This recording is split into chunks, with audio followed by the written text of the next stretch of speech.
What's up, everybody? It's Josh coming at you from Nerd Ventures Tower. We need to talk about the Kenobi updates and a couple of leak and type reports that are out there about Kenobi. There's obviously been a big ramp up in the promotion for Kenobi with a huge total film exclusive spread coming out there with a ton of cool tidbits in it. There are images of Kenobi in a blue tunic, which people really like. There's an image of Kenobi on this planet, this Reno looking planet that we have seen before, and a new shot of the Grand Inquisitor. And I must say, I think this Grand Inquisitor look is much better than the one we got in the trailer, but it has sort of sparked up this interesting discussion among the fan base.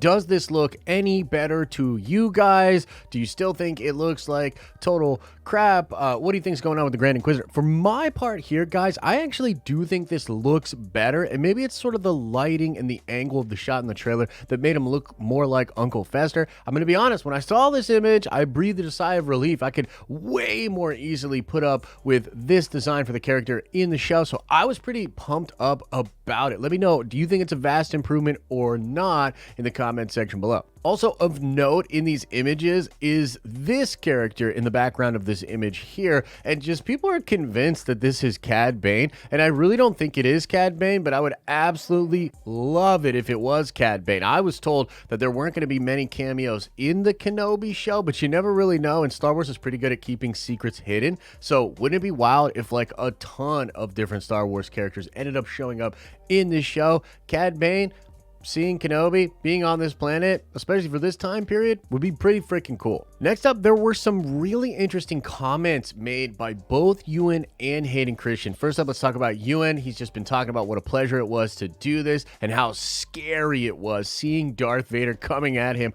on set. He had some really funny quotes about this, and it's just awesome, man. He seems to be just loving this whole experience of not only making the show, but talking about it, promoting it, smiling, winking, just having a lot of fun, being tongue-in-cheek with everything. But yeah, it's also, shows that, yeah, Vader's gonna be there coming at him pretty hard, and that's gonna be freaking awesome. Now, a lot of people are picking up by comments recently made by Hayden Christensen about his appearance as Darth Vader, in which he said the extent of this journey remains to be seen, before going on and talking about how grateful he was to be a part of this project. Now, that's pretty cool. Definitely something people are talking about, and the reports are out there that Hayden Christensen will be returning to the role of Anakin Skywalker or Darth Vader, or maybe both, in the Ahsoka show. But it's technically possible he would pop up in the Andor show or even more shows after that, because from what I heard, that we're doing sort of a test with Kenobi to see how he would perform in the role,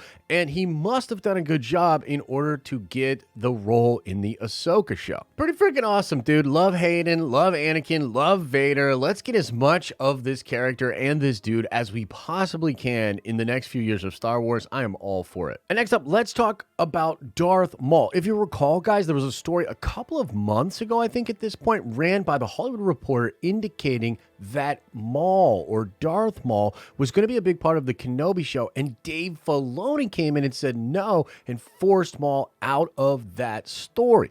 Even in that report, they talk about how some of their sources had conflicted that report and said that that was not true, and a lot of people at the time were saying that that report by the Hollywood Reporter was a complete fugazi. Well, apparently we now have that confirmed by director Deborah Chow. She came out and made some pretty strong assertions about this, saying that at no time period from when she was brought onto the project was Maul ever a part of the project, and she also indicated that to her knowledge, Darth Maul was never a part of the Kenobi project or movie ever, even in its production before she came on board. And I just kind of wanted to share that because I remember when that was a big story at the time, and it just didn't line up with things that I had heard. I don't even think it would have been that cool of an idea, because it doesn't really make sense, as he does eventually get eliminated by Kenobi on Tatooine after this time period. But nonetheless, it's good to have a clarification from Deborah Chow, and yeah, let me know what you think about that story from the Hollywood Reporter. Apparently total crap. Next up, I want to talk about a couple of different leaks, both of which coming from Making Star Wars, about multiple characters in the show that are connected to this underground railroad concept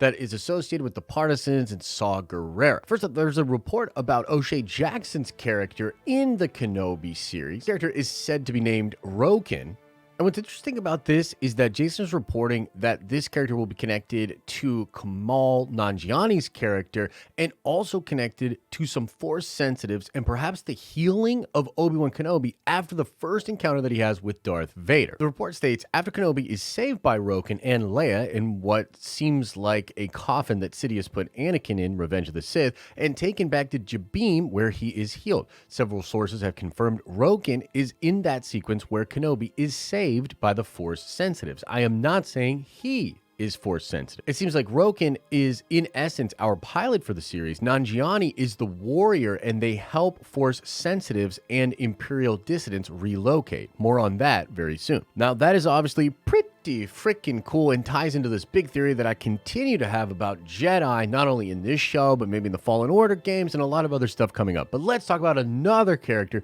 that is also being talked about by making Star Wars. The report states that actress Indira Varma's character will be an Imperial officer of some repute. Apparently, this officer is going to defect from the Empire after being asked to do some pretty questionable things, probably pretty dark things, and this character is going to join up with the partisans and help the Roken character, maybe Kamal Nanjiani characters as well, and help all of these sort of people that are trying to defy the Empire. Now, the report states that Saw Garrera is not in Kenobi, and I have no reason to doubt that, but we do know that Saw Gerrera is said to be in the Andor show. And so I'm saying again just how crazy it would be if this sort of underground railroad, the partisans, Saw Gerrera, and the budgeting rebellion out there is being set up as this massive connective tissue, this connective glue that's going to fit all of this cool stuff together.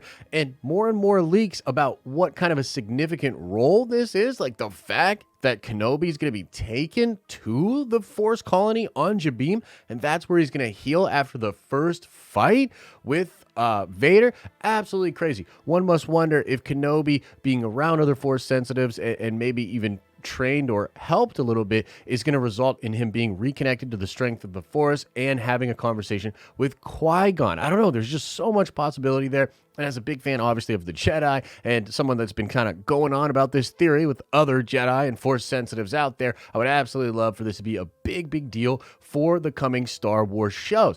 With Andor coming up next, I think it just makes sense. It would be something that they could explore then and there with multiple seasons and also explore in the Fallen Order games. So to me, I'm taking all of this to be just more signaling that this possibility is very real. Like this video if you liked it. Subscribe to this channel to see more of our content pop up in your recommended feed, and go check out the live streaming channel, man. If you have a question about anything in this video, come on by and ask me live. I'll usually be able to get to it right then and there. And as I always say, I hope you are having an awesome and a nerdy day, and I'll see you in the next video.